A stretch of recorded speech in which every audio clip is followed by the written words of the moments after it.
Hello, welcome back to my channel. എല്ലാവർക്കും എൻ്റെ പുതിയ വീഡിയോയിലേക്ക് സ്വാഗതം. ഞാനപ്പോൾ ഇന്ന് നിങ്ങൾക്കായിട്ടൊരു ഡ്രിങ്കാണ് ചെയ്യാൻ പോണത്. നമ്മുടെ നോർത്ത് ഇന്ത്യയിൽ നിന്ന് നമ്മുടെ നാട്ടിൽ വന്ന് വൈറലായ നമ്മളുടെ സ്വന്തം മുഹബത്ത് കാ സർബത്ത്, അതാണ് ഞാൻ നിങ്ങൾക്കായിട്ട് ഇന്ന് ചെയ്യാൻ പോകുന്നത്. അപ്പോൾ നമുക്ക് വാട്ടർ മെലൺ ഇങ്ങനെ കുനുകുന അരിഞ്ഞെടുക്കാം. അപ്പോൾ നമ്മൾ ഒരു വാട്ടർ മെലണിൻ്റെ പകുതി എടുത്തിട്ടുള്ളത്. അപ്പോൾ അങ്ങനെ കുനുകുന അരിഞ്ഞിട്ട് നമ്മളൊരു പാത്രത്തിലേക്ക് 2 കപ്പ് പാലൊഴിച്ച് കൊടുക്കാം.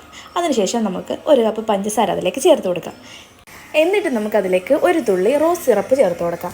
എന്നിട്ട് നമ്മൾ കട്ട് ചെയ്ത് വെച്ചിരിക്കുന്ന ഈ വാട്ടർ മെലൺ അതിലേക്ക് നമുക്ക് ആഡ് ചെയ്ത് കൊടുക്കാം. മുഴുവനും നമുക്കിതിലേക്ക് ചേർത്ത് കൊടുക്കാം. അതിനുശേഷം നമുക്കിതിനെ നന്നായിട്ടൊന്ന് മിക്സ് ചെയ്ത് കൊടുക്കാം. ഇനി നമുക്കിതിലേക്ക് ഐസ് ക്യൂബ്സ് ചേർത്ത് കൊടുക്കാം. നല്ല തണുപ്പായിക്കോട്ടെ. അതിനുശേഷം നമ്മൾ കുതിർത്ത് വെച്ചിരുന്ന കസുകസ് കൂടി നമുക്കിതിലേക്ക് ചേർത്ത് കൊടുക്കാം. ഇനി നമുക്കിതിൻ്റെ ഫൈനൽ സ്റ്റേജായിട്ട് നമുക്ക് ആവശ്യത്തിന് മിൽക്ക് മെയ്ഡും കൂടെ നമുക്കിതിലേക്ക് ചേർത്ത് കൊടുക്കാം. മിൽക്ക് മെയ്ഡ് ഇച്ചിരി കൂടുതലായാലും കുഴപ്പമൊന്നുമില്ല, നല്ല ടേസ്റ്റേ ഉണ്ടാകത്തുള്ളൂ. അപ്പോൾ നമുക്ക് നന്നായിട്ട് ഇതിലേക്ക് ആഡ് ചെയ്ത് കൊടുക്കാം. ഇനി നമുക്കൊരു തവി എടുത്തിട്ട് ഇത് നന്നായിട്ടൊന്ന് മിക്സ് ചെയ്ത് അങ്ങോട്ട് കൊടുക്കാം. അങ്ങനെ നമ്മുടെ മുഹബത്ത് കാ സർബത്ത് ഇവിടെ റെഡി ആയിട്ടുണ്ട്. നല്ല ടേസ്റ്റിയാണ്. ഞാൻ ആദ്യമായിട്ടാണ് ഇത് വീട്ടിൽ ട്രൈ ചെയ്ത് നോക്കുന്നത്. എനിക്ക് ഒത്തിരി ഇഷ്ടപ്പെട്ട ഒരു ഐറ്റമാണ്. അപ്പോൾ നിങ്ങളെല്ലാവരും ഇത് ട്രൈ ചെയ്ത് നോക്കണം. മിയാക്ക് ആദ്യം ചിരി വന്നു കേട്ടോ വീഡിയോ എടുക്കാൻ നേരം.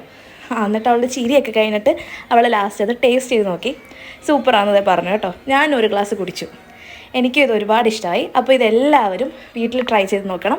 നിങ്ങൾക്ക് ഇഷ്ടപ്പെട്ടാൽ എൻ്റെ ചാനൽ സബ്സ്ക്രൈബ് ചെയ്യാനും സപ്പോർട്ട് ചെയ്യാനും മറക്കരുതേ.